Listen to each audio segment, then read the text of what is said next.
begin with the rage over the health care bill. With us now is Congressman David Scott, a Democrat from Georgia. Congressman Scott, you've faced a really angry outburst over this. How does this compare? You've been you're in your fourth term in the House. You were in the state legislature before that. Surely you've run into a lot of opposition for a lot of legislative ideas in the past. How does this compare to the kind of opposition you've run into in the past? There's nothing like this. I don't think there's been anything like this in the recent history of our country in terms of the political process over such an issue as health care. And to have swastikas brought into this that has nothing to do with health care, or to have the racial slurs and all of this that we have that's being brought into it. And we've got to stand firm, and we've got to be strong. And I hope that especially Democrats and President Obama can be encouraged to continue this fight. We've got to be heard. These voices that are coming up, they don't want to have this debate. They don't want us to be able to explain why a public option is needed. If you're going to mandate health care for everyone, health care insurance, then you've got to have a mandate for those people who have no health insurance that they can have. And that's what the public option is for. And to be able to provide some kind of leverage with these insurance companies who are having these skyrocketing premiums that are going through the roof, that is driving this health care economy and our whole economy in the ground. We have to get out and explain that. We have to respond to Ms. Palin when she says Obama's death panel, and clearly point out to people that what we have in here is nothing more than what's in the Medicare bill, in the Medicare law now, that people love, are satisfied with. And that is that if you would like to have some end-of-life counseling, then that's available on a voluntary basis to you that the government will pay for. And you don't have to have it. That is reasonable. Or the abortion, to come and raise the abortion issue when we know that the Hyde Amendment already outlaws any federal money for that. We must not let the swastika that's on my office right now, or a letter or something like this, and I hope your cameraman can get it and see it. If not, it's a picture here. This is a picture of Obama. He's dressed up like the Joker on Batman with the communist sigla in his forehead. And then it says Marxism, death to foreign and domestic. Kind of picking the birthers there. To nigger David Scott, you were, you are, and you shall forever be a nigger. And the Ethiopian cannot make himself white.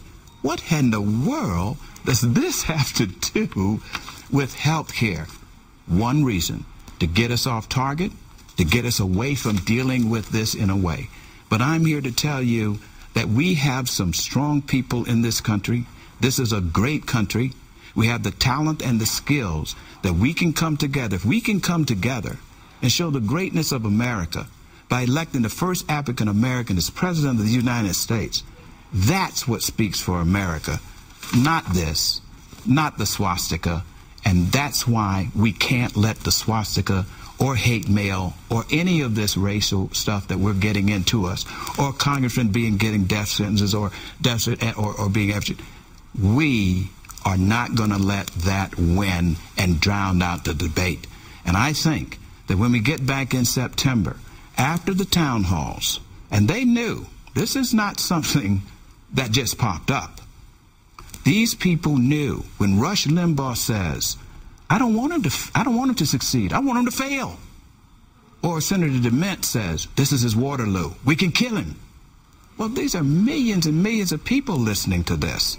who have all kinds of problems. Congressman Scott, there are also some successful town meetings going on out there. In fact, in Atlanta, not far from your district, Representative Hank Johnson seems to have had a pretty smooth, successful meeting with over 2,000 people in the room.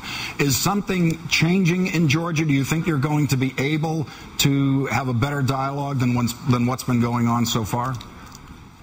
I think so, and I hope so. We're having our town hall, the one that I'm setting aside for health care, this Saturday on the 15th from 10 to 2 p.m. at the Mundy's Mill High School in my district. And we hope for a very civil situation so that we can get the clear understanding and communicate to the American people exactly how we're going to do this very complex, difficult thing of bringing down the price of cost of health care insurance, while at the same time expanding it to others. And our people deserve calmness, the deliberative debate. This is a complex issue. It is complicated. But when people come with the pre-agenda to make noise, to disrupt, to make sure you don't do that, hopefully that will run its course. My hope is that it has, and that will give President Obama and us, the Democrats and the Republicans, because it is important that we have this going in a bipartisan manner. And I think we can, and we can pull some Republicans to work with us to be able to get a good bill. This is America.